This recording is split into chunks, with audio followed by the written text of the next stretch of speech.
할렐루야. 오늘 복된 주일을 통해 하나님께 영광 돌리시는 우리 수영의 가족들 위해 성령 충만한 은혜가 임하게 될 줄로 믿습니다. 우리 할렐루야 찬양대 오늘 아주 은혜스러운 찬양 감사합니다. 찬양 가운데 성령 충만함을 느끼게 하는 귀한 찬양이었습니다. 오늘은 성령 강림 주일입니다. 성령 강림 주일에 주의 성령이 여러분 우리 각자 위에 임하시는 그 은혜가 함께 하실 줄로 믿습니다. 우리 한번 옆 사람과 우리 한번 인사하시겠는데요. 성령 충만함을 받으십시오라고 인사하시겠습니다.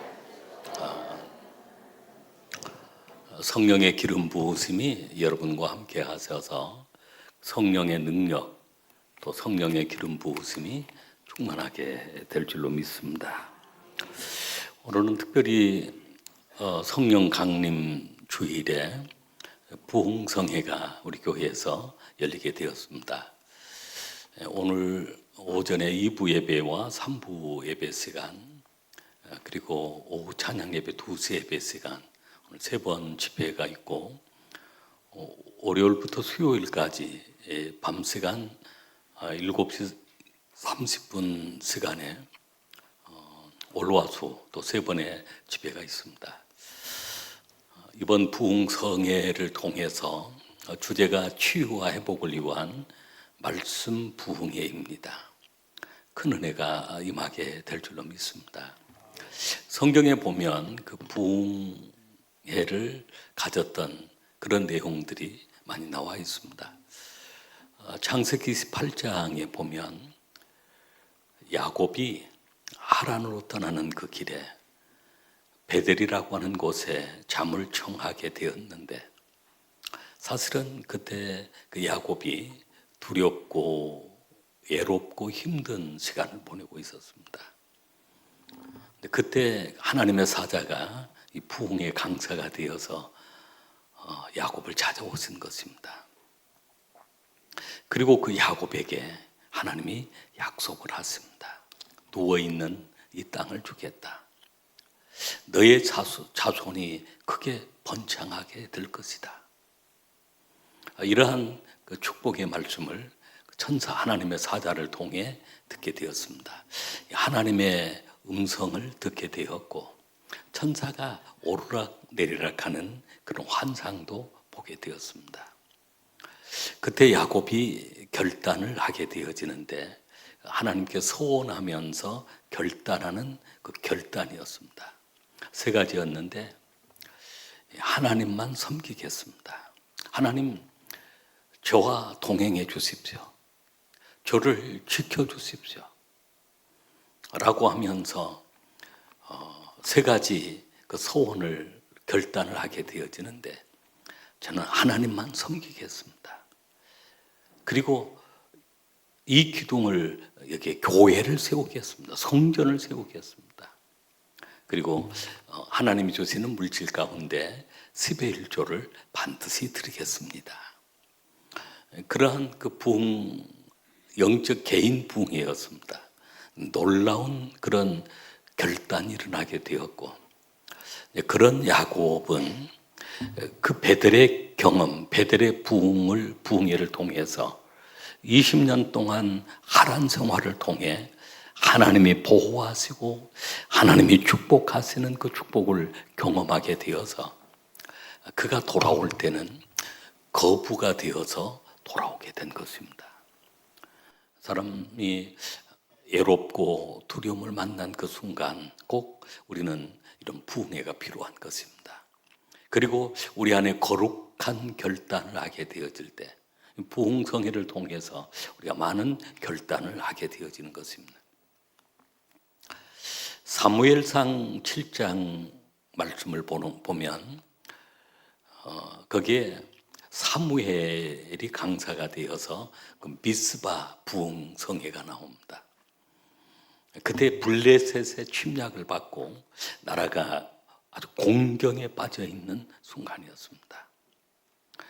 그때 그 사무엘 선지자를 통해서 그들이 하나님께 온전한 번제를 드리면서 간절하게 부르짖어 기도했는데 하나님이 우레를 바라셔서 모든 블레셋의 대군을 다 물리쳐 주신 것입니다. 그래서 에베네셀, 하나님이 여기까지 우리를 도우셨다라고 하며 기념비를 세우게 된 것입니다. 여러분, 우리가 살아가다 보면 그런 대적의 공격을 받을 때가 있습니다. 사단의 공격을 받을 때가 있습니다. 그때 우리는 미스바 부흥성회처럼 우리가 회개하고 눈물로 기도하고 그리고 우리 안에 온전한 예배가 회복되어지는 그런 은혜를 경험하게 되어지면 우레를 바라셔서 블레셋을 다 물리쳐 주신 하나님께서 우리 삶 속에도 그런 기적들을 경험케 해주실 줄로 믿습니다. 할렐루야. 열왕기상 18장 말씀을 보면 갈멜산 부흥회가 나옵니다. 거기 강사는 엘리야였습니다. 엘리야 선지자였는데 바알신을 숭배하는 거짓 선지자들과 대결을 하게 된 것입니다. 근데 그때 그 엘리야의 제단에 하나님이 불을 내리셔서 불로 응답하셔서 모든 우상을 제거해버리고 그런 우상의 거짓 선지자들을 제거해버리는 그런 부흥회가 바로 갈멜산 부흥회라고 합니다. 우리는 끊임없이 그런 우상과 싸우기도 하고 영적인 싸움이 우리 삶 속에도 있는 것입니다. 하나님의 불이 필요하고 불이 임하는 그런 부흥회가 필요한 것입니다. 그 부흥성회를 갈멜산 부흥회라고 합니다. 느헤미야 8장 말씀은 수문 앞 광장에 부흥회가 있습니다. 성벽을 재건하고 그들이 수문 앞에 온 이스라엘 백성들이 모여서 에스라를 강사로 세워서 말씀을 들을 때 그들이 회개하고 말씀을 듣고 회개하고 영적 회복이 일어나고 가정 회복이 일어났습니다. 그들이 거룩한 결단을 하게 되어서 이스라엘이 새롭게 영적 회복을 경험케 하는 그런 은혜가 임하였던 것입니다. 우리가 신학에 오면 사도행전 2장에 마가다락방, 예루살렘 교회가 탄생하는 그 마가다락방에 부흥회가 있었습니다. 성령이 그때 임하였는데 각 사람 위에 성령이 임하였던 그들이 다 사명자가 되어지고 전도자가 되어지고 아주 능력 있는 그리스도인이 되었던 것입니다. 오늘 이런 모든 부흥성에 우리 교회에도 이 부흥회가 필요한 것입니다. 이번 부흥회를 통해서 불의 은혜를 경험하고 성령의 능력을 경험하고 치유와 회복의 역사가 일어나고 우리 안에 새로운 사명, 거룩한 결단이 일어나서 대적을 물리치고 또 영적으로 승리하게 되어지고 우리의 가정이 거룩한 가정으로 세워지는 그런 놀라운 은혜가 함께 하실 줄로 믿습니다.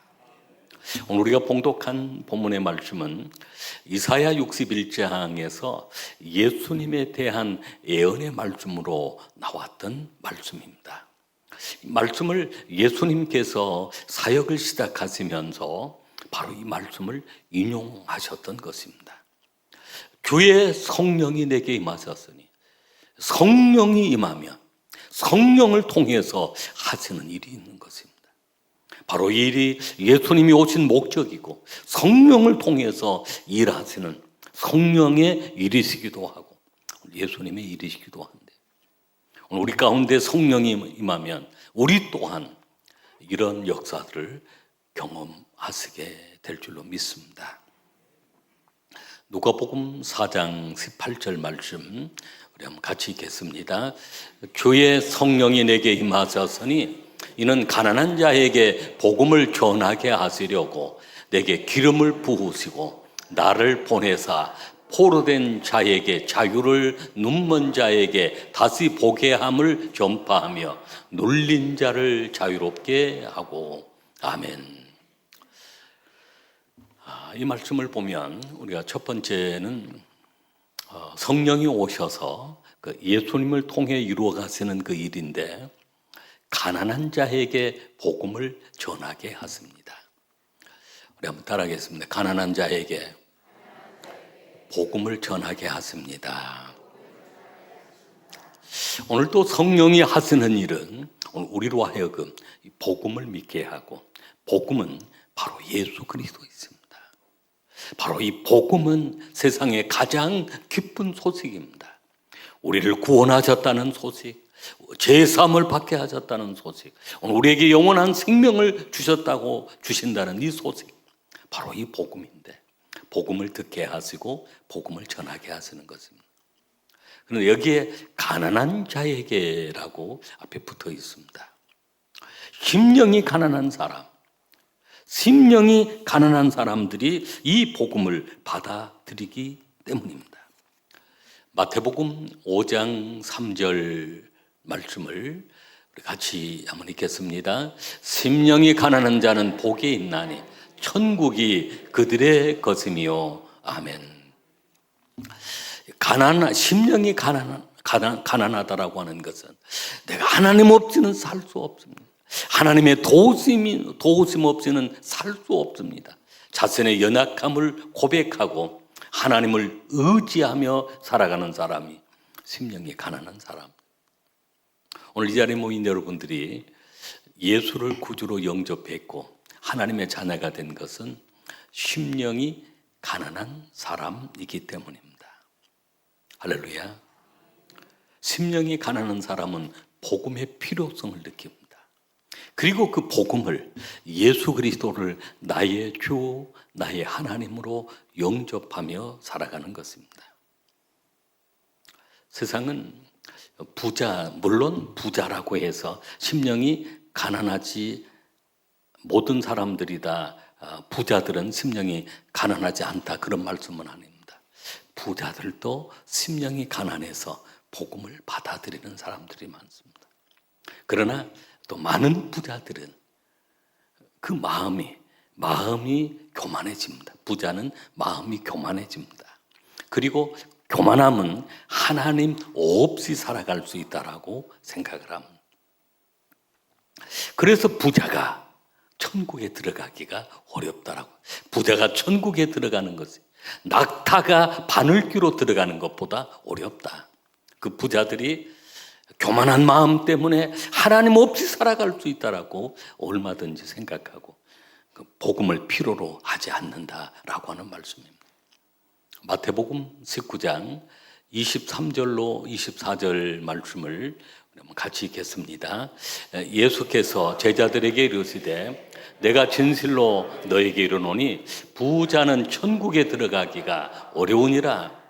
다시 너희에게 말하노니 낙타가 바늘귀로 들어가는 것이 부자가 하나님의 나라에 들어가는 것보다 쉬우니라 하시니. 부자가 하나님 나라에 들어가는 것이 얼마나 어려운지, 낙타가 바늘귀로 들어가는 것보다 더 어렵다는 것입니다. 그 이유는 부자들 가운데에 복음을 필요치 않다라고 생각한다는 것입니다. 왜냐하면 하나님 없이도 내가 잘 살 수 있습니다. 하나님을 의지하지 않고도 살 수 있습니다라고 하는 그 교만한 마음 때문에 그렇게 되어지는 것입니다. 오늘 우리는 세상에 부유한 삶을 살고 있다면 그것이 하나님의 축복입니다. 부욕해 하시는 하나님의 은혜를 우리가 누리고 있기 때문입니다. 그러면 그럴수록 우리가 더 하나님 영광이 와야 살아야 합니다. 우리가 가난하면 가난할수록 또 우리는 더 겸손히 하나님을 의지하면서 부욕해 하시는 하나님의 은혜를 경험해야 합니다. 할렐루야. 고린도후서 8장 9절 말씀을 우리 같이 읽겠습니다. 우리 주 예수 그리스도의 은혜를 너희가 알거니와 부요하신 이로써 너희를 위하여 가난하게 됐음은 그의 가난함으로 말미암아 너희를 부요하게 하려 하심이라. 아멘. 아멘. 하나님은 오늘 우리를 부요케 하시기를 원하십니다. 예수 그리스도께서 부요하신 분이셨습니다. 하나님이셨습니다. 그런데 가난한 가정에 요셉과 마리아, 아주 가난한 가정에 말구육간에서 태어나셨습니다. 그가 가난하게 됐으면 우리를 부욕해 하시도록 하기 위해서 예수님이 친히 가난함을 친히 경험하신 것입니다. 그리고 오늘 우리에게 부요함을 주시는 것입니다. 여기에 이 부요함 때문에 우리는 하나님을 거역하거나 불순종하지 않습니다. 더 하나님께 영광 돌리고 하나님의 기쁨이 되기를 원하시는 것입니다. 예수님께서 베드로를 향하여 깊은 곳에 그물을 던지라 라고 했을 때 말씀을 의지하고 말씀에 순종하고 깊은 곳에 그물을 던졌을 때 그물이 찢어지도록 고기가 가득 채워졌고 두 배에 가득 채워지는 역사를 우리 누가복음 5장에 보면 자세하게 나와 있습니다. 말씀을 의지했더니 말씀에 순종했더니 가난한 자를 부요하게 하시고 빈 배를 만선의 기쁨을 누리게 하신 것입니다. 여러분, 우리는 부유한 삶이면 하나님의 주시는 은혜임을 깨닫고 더 하나님을 의지하고 하나님의 영광을 위해 살아야 될 줄로 믿습니다. 가난한 자이면 오늘 우리는 부욕해 하시는 주님을 의지하면서 복음의 능력을 경험하고 또 부욕해 하시는 하나님의 은혜를 경험해야 될 줄로 믿습니다. 서울 영락교회가 그 건축되어질 때 한경경 목사님이 피난민들을 데리고 그 교회가 세워진 교회가 서울 그 영락교회입니다. 한국의 대표적인 큰 교회입니다만은 처음 그 교회가 세워질 때는 아주 작은 교회로 세워졌습니다. 한경영 목사님이 열심히 복음을 전하고 그런 한 성도가 한 150명 정도 되었을 때 교회를 건축하게 된 것입니다. 근데 그때 그 교회를 건축하면서 성도님들에게 그런 얘기를 하게 되었습니다.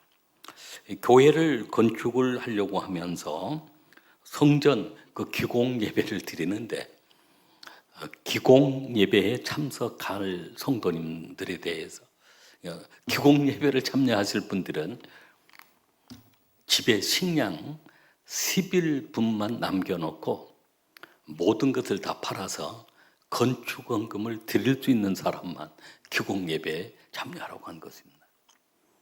만약에 우리 교회에서 그런 일 있다 그러면 여러분들이 아멘하고 얼마나 순종하실지 모르겠습니다. 어쨌든 한경영 목사님이 그렇게 그 가난한 그 피난민들이었는데요. 그랬더니 그 기공 예배에 참여하신 분이 53명이 참여를 했습니다. 정말로 그들은 그대로 말씀에 순종을 했습니다. 물론 그 당시 피난민들이 가지고 있는 것이 또 무엇이 있겠습니까?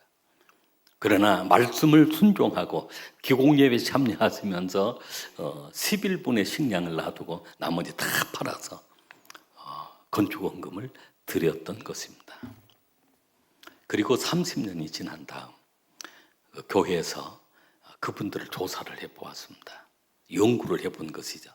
그 기공예배에 참여했던 그 53명, 그 11분만 그 식량을 남겨두고 다 팔아서 이제 건축원금을 드렸던 그 성도님들이 어떻게 되었는지를 연구를 해보았는데 그 53명이다. 그 당시 내가 그때 30년이 지나고 난 다음 그 시절에 조사를 해보니까 그 53명이 다 우리 한국 300대 기업안에 다 들어있었다는 것입니다. 가난한 피난민이었는데 하나님은 가난한 자를 부욕해 하시는 하나님의 은혜, 바로 성령의 능력이 함께 하시며 가난한 자가 복음을 받아들이게, 또 그 가난한 자들이 복음을 받아들이고 하나님 말씀에 순종하며 나아갈 때 하나님은 부욕해 하시는 그런 기적들을 주신 줄로 믿습니다. 우리 교회는 현재 항공직을 교육하는 그런 기관입니다. 예비 항공직들을 교육하고 있는데 7 기둥을 세우기 위해 좀 부단히 노력을 하고 있습니다.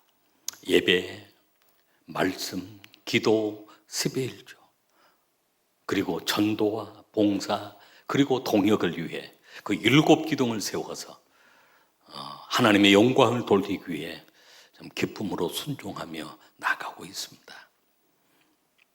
여러분 기대하시길 바랍니다. 하나님은 가난한 자를 부욕해 하시고 믿음으로 순종하는 자들에게 또 다른 기적을 허락하시는 하나님이시기 때문입니다. 할렐루야. 두 번째는 주의 성령이 임하시면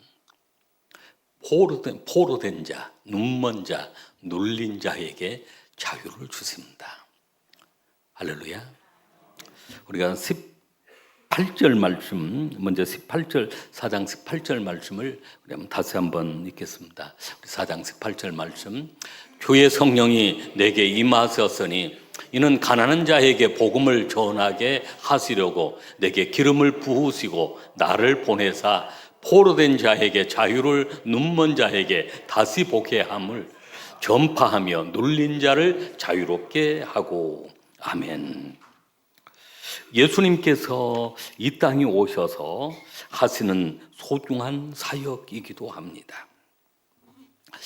예수님께서 말씀하시는 포로된 자란 하나님을 떠나서 죄의 종로로, 죄의 포로가 되어 있는 자, 눈먼 자는 진리를 떠나서 거짓 것을 믿고 그 거짓 것을 옳다고 주장하고 따르는 영적 소경들을 말하는 것입니다. 눌린 자도 죄와 사탄에게 눌려서 종로로 타는 것입니다. 오늘 세상 사람들은 사실은 이렇게 포로된 자들이 많습니다. 눈먼 자가 많습니다. 눌린 자가 많습니다. 예수님은 자유케 하시려고 이 땅에 오신 것입니다. 오늘 세상은 돈에 포로되어서 살아가는 사람들이 많습니다. 돈이라고 하면 그 돈이 만몬주의라고 합니다. 돈을 신으로 숭배하는 것, 절대 가치를 그 돈에 두고 살아갑니다. 돈만 준다 그러면 전부 살인도 합니다. 동남아 지역 가서 보면 뭐 돈 300만 원만 주면 누구 좀 제거해달라 그러면 흔적도 안 남기고 없애버린다는 것입니다. 무서운 것이죠. 그런 살인도 돈 앞에서, 돈이면 신앙도 버려버리고, 돈이면 우정도 버려버리고, 생명까지도 경세하는 그런 일들을 많이 보게 되어집니다. 이 사람들은 돈의 포로가 되어 있는 사람들입니다. 사실은 돈은 하나님이 주시는 우리의 선물, 우리에게 주시는 선물들입니다. 잘 활용하도록 하는 선물이지, 그것이 신으로 하나님으로 섬기는 사람들은 결국은 돈의 포로가 되어서 살아가는 것입니다. 여러분은 돈의 가치를 어떻게 생각하고 있습니까? 많은 사람들이 그 돈이라고 하면 자신의 목숨까지도 중요하게 생각하지 않습니다. 다른 사람의 목숨까지도 중요하게 생각하지 않습니다. 심지어는 영원한 생명, 하나님의 나라까지도 돈 앞에서는 소중하게 생각하지 않는 것입니다. 한 부자 청년이 예수님께 찾아와서 우리가 어떻게 영생을 얻을 수 있겠습니까? 라고 하는 그런 질문을 했습니다. 예수님은 그 청년이 참 기특했습니다. 그래서 계명을 다 지키라 라고 했더니 계명을 다 지켰습니다. 저는 주님을 따르고 싶습니다 라고 했을 때 예수님께서, 그 청년이 부자 청년이었습니다. 관원이었습니다. 세상적으로 말하면 성공한 사람이었는데 세상 성공 가지고 이 사람은 사실은 만족을 못하고 있었습니다.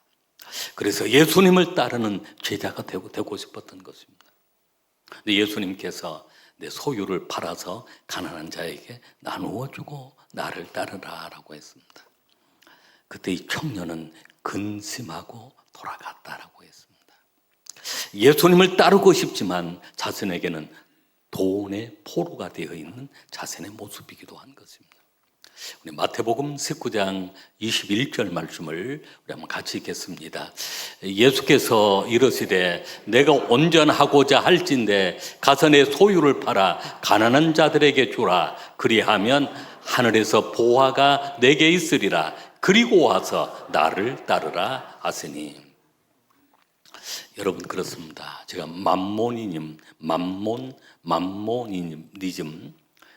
그 만몬신을 섬기는 거, 그러니까 돈이나 재물을 자신의 신으로 숭배하며 살아가는 사람들, 돈의 포로가 되어 있다는 것인데, 여러분 자유하시길 바랍니다. 우리가 빈손으로 태어났다가 돌아가는 인생이 빈손으로 돌아가는 인생입니다.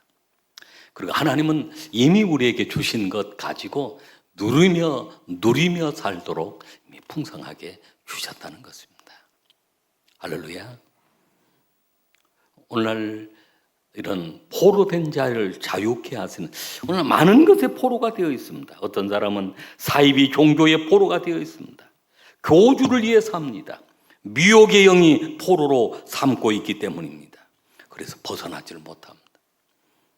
사실은 이단에 빠진 사람들이 쉽게 벗어나지를 못한 것은 포로가 되어 있기 때문에 그렇습니다. 사이비 종교로부터 우리가 자유함을 얻으려고 그러면 주의 영이 함께 해야 합니다. 성령이 깨닫게 하시고 분별할 수 있는 영을 부어주셔야 합니다.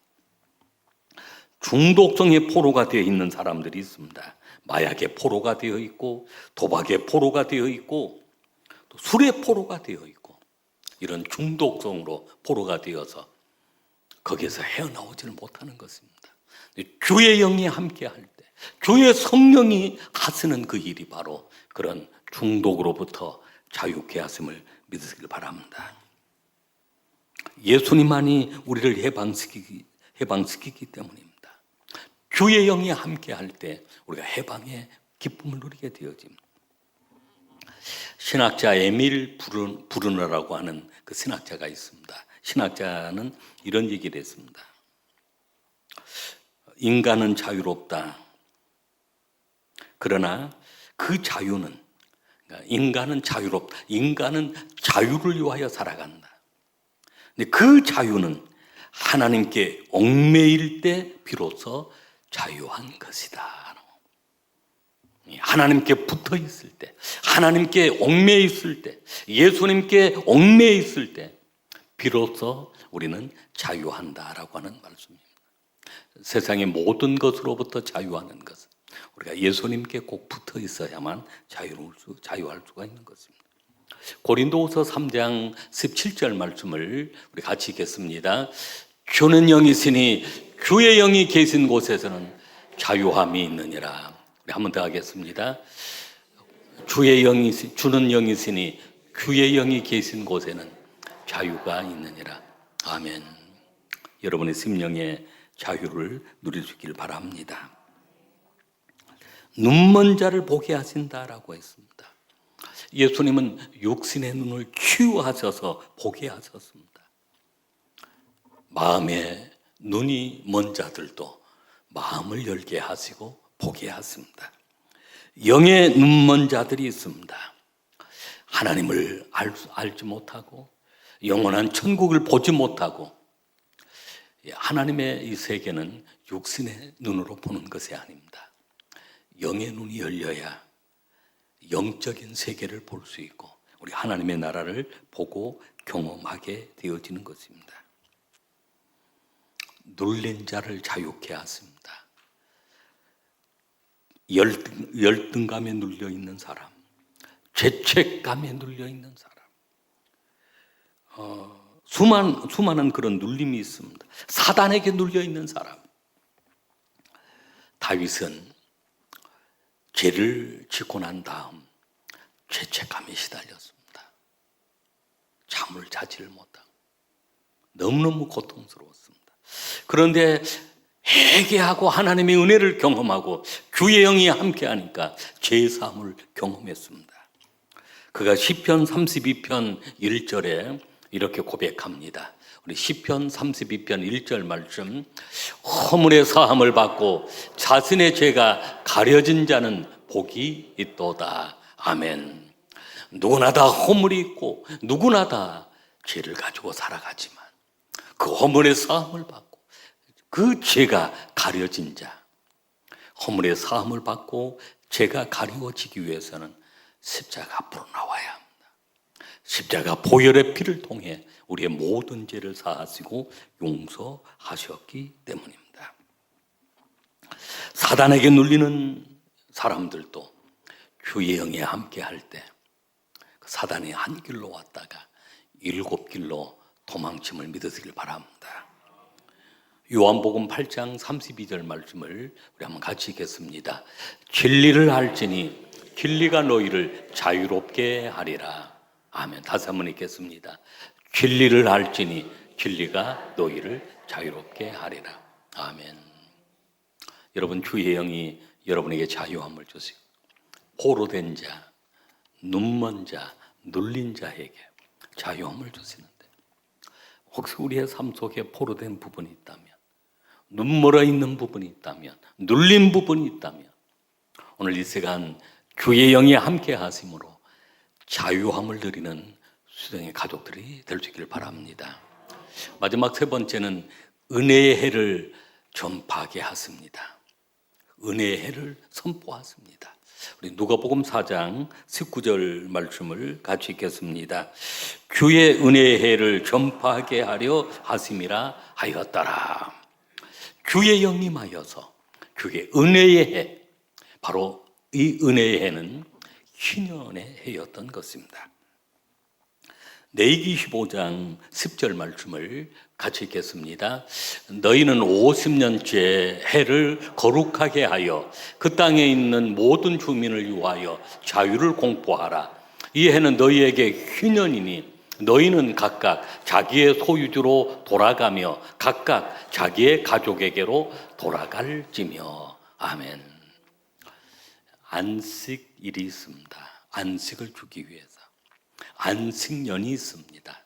또 안식을 주시기 위해서.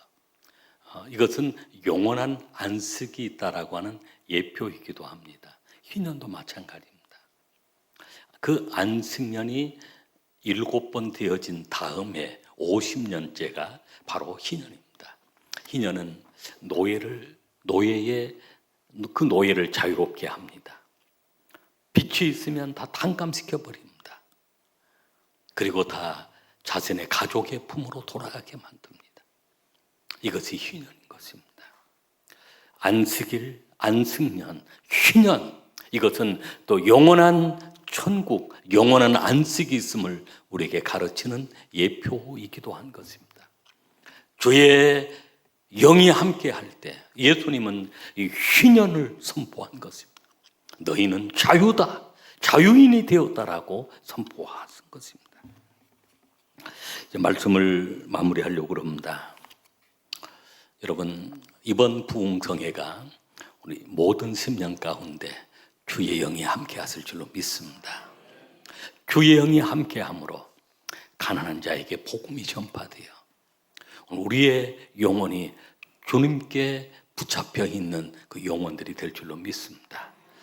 포로된 자, 눈먼 자, 눌린 자를 자유케 하는 그런 역사, 치유와 회복의 역사가 일어나게 될 줄로 믿습니다. 그리고 희년의 해를 선포해서 우리가 참 자유를 누리게 하시고 우리 인생의 삶이 더욱 아름답고 행복한 삶으로 축복해 주실 줄로 믿습니다. 이 은혜를 누리는 수등의 가족들이 되시기를 주의 이름으로 축복합니다. 기도하시겠습니다.